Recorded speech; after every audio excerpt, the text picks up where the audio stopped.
جب کوئی نیا آدمی آتا تو مسلم بن عقیل اس کو حضرت امام حسین رضی اللہ تعالیٰ عنہ کا خط پڑھ کر سناتے، جس کو سن کر سب پر گریہ طاری ہو جاتا تھا۔ مسلم بن عقیل نے چند روز کے قیام سے یہ اندازہ لگا لیا کہ یہاں کے عام مسلمان یزید کی بیعت سے متنفر اور حضرت امام حسین رضی اللہ تعالیٰ عنہ کی بیعت کے لیے بے چین ہیں۔ آپ نے یہ دیکھ کر حضرت امام حسین رضی اللہ تعالیٰ عنہ کے لیے بیعت خلافت لینی شروع کر دی۔ چند روز میں صرف کوفہ سے 18,000 مسلمانوں نے حضرت حسین رضی اللہ تعالیٰ عنہ کے لیے بیعت کر لی، اور یہ سلسلہ روز بروز بڑھتا جا رہا تھا۔ اس وقت مسلم بن عقیل کو یہ اطمینان ہو گیا کہ حضرت امام حسین رضی اللہ تعالیٰ عنہ تشریف لائیں تو بے شک پورا عراق ان کی بیعت میں آ جائے گا۔ حجاز کے لوگ ان کے پہلے ہی تابع اور دل دادہ ہیں، اس لیے ملت اسلام کے سرے سے بآسانی یزید کی مصیبت ٹل جائے گی اور ایک صحیح اور معیاری خلافت قائم ہو جائے گی۔ انہوں نے ہدایت کے موافق حضرت حسین رضی اللہ تعالی عنہ کو کوفہ آنے کی دعوت دے دی، مگر یہ خط لکھنے کے بعد بحکم قضاء قدر اس طرف حالات بدلنا شروع ہو گئے۔ یزید کی طرف سے نعمان بن بشیر کوفہ کے حاکم تھے، ان کو جب یہ اطلاع ملی کہ مسلم بن عقیل حضرت امام حسین رضی اللہ تعالی عنہ کے لیے بیعت خلافت لے رہے ہیں، لوگوں کو جمع کر کے ایک خطبہ دیا جس میں کہا کہ ہم کسی سے لڑنے کے لیے تیار نہیں اور نہ محض شبہ یا تہمت پر کسی کو پکڑتے ہیں، لیکن اگر تم نے سرکشی اختیار کی اور اپنے امام یزید کی بیعت توڑی تو قسم ہے اس ذات کی جس کے سوا کوئی معبود نہیں کہ میں تلوار سے تم لوگوں کو سیدھا کر دوں گا جب تک تلوار کا دستہ میرے ہاتھ میں قائم رہے گا۔ عبداللہ بن مسلم بن سعید حضرمی جو بنی امیہ کا حلیف تھا، یہ خطبہ سن کر کھڑا ہوا اور بولا کہ جو حالات آپ کے سامنے ہیں ان کی اصلاح بغیر تشدد کے نہیں ہو سکتی، اور جو رائے آپ نے اختیار کی ہے یہ کمزور اور بزدلوں کی رائے ہے۔ نعمان بن بشیر نے جواب دیا، میں اللہ تعالیٰ کی اطاعت میں کمزور بزدل سمجھا جاؤں، یہ میرے نزدیک اس سے بہتر ہے کہ اس کی مصیبت میں دلیر و بہادر کہلاؤں۔ یہ دیکھ کر خود عبداللہ بن مسلم نے براہ راست ایک خط یزید کو بھیج دیا جس میں مسلم بن عقیل کے آنے اور حضرت حسین رضی اللہ تعالی عنہ کے لیے بیعت لینے کا واقعہ ذکر کر کے لکھا، اگر تمہیں کوفہ کی کچھ ضرورت ہے اور اس کو اپنے قبضہ میں رکھنا چاہتے ہو تو یہاں کے لیے کسی قوی آدمی کو فوراً بھیجیے جو آپ کے احکام کو قوت کے ساتھ نافذ کر سکے۔ موجودہ حاکم نعمان بن بشیر یا تو کمزور ہیں یا قصداً کمزوری کا معاملہ کر رہے ہیں۔ اسی کے ساتھ ہی دوسرے لوگوں نے بھی اس مضمون کے خط یزید کو لکھے جن میں عمارہ ابن الولید اور عمر بن سعد بن ابی وقاص وغیرہ شامل تھے۔ یزید کے پاس یہ خط پہنچے تو اپنے والد حضرت معاویہ رضی اللہ تعالی عنہ کے مشیر خاص سرجون کو بلا کر مشورہ کیا کہ کوفہ کی حکومت کس کے سپرد کی جائے۔ اس کی رائے یہ ہوئی کہ عبید اللہ بن زیاد کو کوفہ کا عامل بنایا جائے، لیکن یزید کے تعلقات اس کے ساتھ اچھے نہ تھے، اس لیے سرجون نے کہا کہ میں آپ سے ایک بات پوچھتا ہوں کہ اگر آج حضرت معاویہ رضی اللہ تعالی عنہ زندہ ہو جائیں تو وہ آپ کو مشورہ دیں تو آپ قبول کریں گے؟ یزید نے کہا بے شک۔ اس وقت سرجون نے حضرت امیر معاویہ رضی اللہ تعالی عنہ کا ایک فرمان نکالا جس میں کوفہ کی امارت پر عبید اللہ بن زیاد کو مقرر کیا گیا تھا۔ یزید نے اس کے مشورے کو قبول کر کے عبید اللہ ابن زیاد کو کوفہ اور بصرہ دونوں کا حاکم بنا دیا اور اس کو ایک خط لکھا کہ فوراً کوفہ پہنچ کر مسلم بن عقیل کو گرفتار کرے اور قتل کر دے۔ یا کوفہ سے نکال دے۔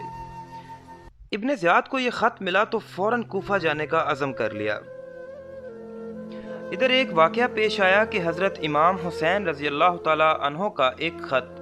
اشراف اہل بصرہ کے نام پہنچا، جس کا مضمون یہ تھا: آپ لوگ دیکھ رہے ہیں کہ رسول اللہ صلی اللہ علیہ وآلہ وسلم کی سنت مٹ رہی ہے اور بدعات پھیلائی جا رہی ہیں۔ میں تمہیں دعوت دیتا ہوں کہ کتاب اللہ اور سنت رسول اللہ صلی اللہ علیہ وآلہ وسلم کی حفاظت کرو اور اس کے احکامات کی تنفیذ کے لیے کوشش کرو۔ یہ خط خفیہ بھیجا گیا تھا اور تو سب نے اس خط کو راز میں رکھا، لیکن منظر بن جارد نے یہ خیال کیا کہ کہیں ایسا نہ ہو یہ خط لانے والا خود ابن زیاد کا جاسوس ہو، اس لیے اس نے یہ خط ابن زیاد کو پہنچا دیا، اور جو شخص یہ خط لے کر آیا تھا اس کو بھی ابن زیاد کے سامنے پیش کر دیا۔ ابن زیاد نے اس قاصد کو قتل کر ڈالا اور اس کے بعد اہل بصرہ کو جمع کر کے ایک خطبہ دیا جس میں یہ کہا کہ جو شخص میری مخالفت کرے میں اس کے لیے ایک عذاب علیم ہوں، اور جو موافقت کرے اس کے لیے راحت ہوں۔ مجھے امیر المومنین نے کوفہ جانے کا حکم دیا ہے، میں صبح وہاں جا رہا ہوں اور اپنے بھائی عثمان بن زیاد کو بصرہ میں اپنا قائم مقام بناتا ہوں۔ میں تمہیں منتبہ کر دیتا چاہتا ہوں کہ اس کے حکم کی مخالفت کا دھیان کبھی دل میں نہ لانا، اور اگر مجھے کسی شخص کے متعلق خلاف کی خبر ملی تو میں اس کو بھی قتل کر دوں گا، اور اس کے ولی کو بھی، اور اس کے خاندان کے لیڈر کو بھی۔ تم بھی جانتے ہو، میں بھی جانتا ہوں، میں ابن زیاد ہوں۔ اس کے بعد ابن زیاد اپنے ساتھ مسلم بن عمر باہلی اور شریک ابن اور کو ساتھ لے کر کوفہ کی طرف روانہ ہو گیا۔ کوفہ کے لوگ پہلے سے حضرت امام حسین رضی اللہ تعالی عنہ کی آمد کے منتظر تھے، اور ان میں سے بہت سے لوگ حضرت امام حسین رضی اللہ تعالی عنہ کو پہچانتے بھی نہ تھے۔ جب ابن زیاد کوفہ میں پہنچا تو ان لوگوں نے سمجھا کہ یہی حسین رضی اللہ تعالی عنہ ہیں۔ وہ جس مجلس سے بھی گزرتا سب یہ کہہ کر اس کا استقبال کرتے کہ مرحبا یا ابن رسول اللہ۔ ابن زیاد یہ منظر خاموشی کے ساتھ دیکھ رہا تھا اور دل میں کڑتا تھا کہ کوفہ پر تو حضرت حسین رضی اللہ تعالی عنہ کا پورا تسلط ہو چکا ہے۔ اب پورے شہر کوفہ میں حضرت امام حسین رضی اللہ تعالی عنہ کے آنے کی خبر مشہور ہو گئی۔ لوگ جوک در جوک زیارت کے لیے آنے لگے۔ ادھر نعمان بن بشیر والی کوفہ کو یہ خبر ملی تو باوجود یزید کا ملازم ہونے کے اہل بیت کا احترام دل میں رکھتے تھے، اپنے گھر کا دروازہ بند کر کے بیٹھ گئے۔ ابن زیاد ان کے دروازے پر پہنچا۔ لوگوں کا ایک ہجوم اس کو حضرت حسین رضی اللہ تعالی عنہ سمجھ کر ساتھ تھا، جن کا شور و شغب اور ہنگامہ نعمان ابن بشیر نے اندر سے سنا تو وہیں سے آواز دی: جو امانت یعنی ولایت کوفہ میں میرے سپرد ہے وہ میں آپ کے حوالہ نہ کروں گا، اس کے علاوہ میں آپ سے لڑنا نہیں چاہتا۔ ابن زیاد خاموشی کے ساتھ یہ سب مظاہرے اور والی کوفہ کا معاملہ دیکھ رہا ہے۔ اب اس نے دروازے کے قریب پہنچ کر نعمان کو آواز دی کہ دروازہ کھولو، میں ابن زیاد ہوں، یزید کی طرف سے مامور ہو کر آیا ہوں۔ اس وقت دروازہ کھولا گیا اور اندر جانے کے بعد پھر بند کر لیا گیا۔ اگلے روز صبح ہی ابن زیاد نے اہل کوفہ کو جمع کر کے ایک تقریر کی جس میں کہا کہ امیر المومنین نے مجھے تمہارے شہر کا حاکم بنایا ہے اور یہ حکم دیا ہے کہ تم میں سے جو شخص مظلوم ہو اس کے ساتھ انصاف کیا جائے، اور جو اپنے حق سے محروم کر دیا گیا ہے اس کو اس کا حق دیا جائے۔ اور جو شخص اطاعت اور فرمانبرداری کرے اس کے ساتھ اچھا سلوک کیا جائے، اور جو سرکشی اور نافرمانی کرے یا جس کی حالت اس معاملہ میں مشتبہ ہو اس پر تشدد کیا جائے۔ خوب سمجھ لو کہ میں امیر المومنین کا تابع فرمان رہ کر ان کے احکام کو ضرور نافذ کروں گا۔ میں نیک چلن لوگوں کے لیے مہربان باپ اور اطاعت کرنے والوں کے لیے حقیقی بھائی ہوں، اور میرا کوڑا اور میری تلوار صرف ان لوگوں کے لیے ہے جو میری اطاعت سے بغاوت کریں گے اور میرے احکام کی مخالفت کریں گے۔ اب آپ لوگوں اپنی جانوں پر رحم کھائیں اور بغاوت سے باز آئیں۔ اس کے بعد شہر کے تمام عرفاء، نمائندوں اور لیڈروں کو خطاب کرنے کے لیے حکم دیا گیا کہ تمہارے شہر میں جتنے آدمی باہر کے پردیسی ٹھہرے ہوئے ہیں یا یزید کے مخالف ہیں، ان سب کی تفصیلات فوراً میرے پاس پہنچا دی جائیں۔ جو شخص ایسے لوگوں کی رپورٹ ہمیں دے دے گا وہ بری سمجھا جائے گا، اور جو نہ دے گا وہ اپنے پورا حلقہ اثر کا ضامن و ذمہ دار ہوگا۔ اس میں کوئی شخص بھی ہماری مخالفت نہ کرے گا، اور جو ایسا نہ کرے گا اس سے ہمارا ذمہ بری ہے، ہم اس کو قتل کر دیں گے۔ اور جس شخص کے حلقہ اثر میں خلیفہ وقت یزید کا کوئی مخالف پایا جائے گا اس کو اسی کے دروازے پر سولی پر چڑھا دیا جائے گا اور اس کا حق نمائندگی سلب کر لیا جائے گا۔ ادھر مسلم بن عقیل جو مختار ابن ابی عبید کے گھر میں مقیم تھے اور حضرت امام حسین رضی اللہ تعالی عنہ کے لیے بیعت خلافت لے رہے تھے، اور جب ان کو ابن زیاد کی اس تقریر کا علم ہوا تو یہ خطرہ ہوا کہ اب ان کی مخبری کر دی جائے گی، اس لیے مختار کا گھر چھوڑ کر ہانی ابن عروہ کے مکان پر پڑ گئے۔ دروازہ پر پہنچ کر ہانی ابن عروہ کو بلایا، وہ باہر آئے اور مسلم بن عقیل کو اپنے دروازہ پر دیکھ کر بہت پریشان ہو گئے۔ مسلم بن عقیل نے کہا کہ میں تمہارے پاس پناہ لینے کے لیے آیا ہوں۔ ہانی ابن عروہ نے جواب دیا کہ آپ مجھ پر بڑی مصیبت ڈال رہے ہیں، اور اگر آپ میرے گھر کے اندر نہ آ گئے ہوتے تو میں یہی پسند کرتا کہ آپ لوٹ جائیں، مگر اب کہ آپ داخل ہو چکے ہیں میں اپنی ذمہ داری محسوس کرتا ہوں۔ اچھا آ جائیے۔ مسلم بن عقیل ان کے مکان میں روپوش ہو گئے۔ کوفہ کے مسلمان ان کی خدمت میں خفیہ آتے جاتے رہے۔ ادھر ابن زیاد نے اپنے ایک خاص دوست کو بلا کر 3000 درہم دیے اور اس کام پر مامور کیا کہ مسلم بن عقیل کا پتہ لگائے۔ یہ شخص مسجد میں مسلم بن اوسجہ ادسی کے پاس پہنچا، جس کے متعلق لوگوں نے سنا تھا